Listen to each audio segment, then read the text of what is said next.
শিয়ন তো আমরা এখন আছি তাজপুরে। এই যে দেখো, তো বসে বসে এখন সমুদ্র দিয়ে নিচ্ছে আর দেখছি। একটু পরে আমরা সামনে করবো। চলো এই যে তোমাদেরকে দেখাচ্ছি।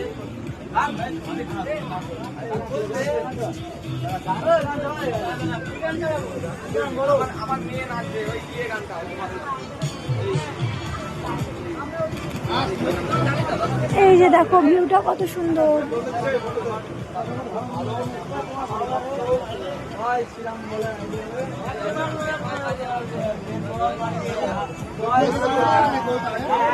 বড় থেকে পুরো মেতে গেছে সবার সাথে, না সাউথ ইন্ডিয়ান মেতে গেছে।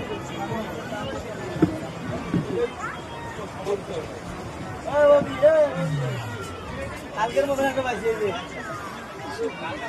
বাবা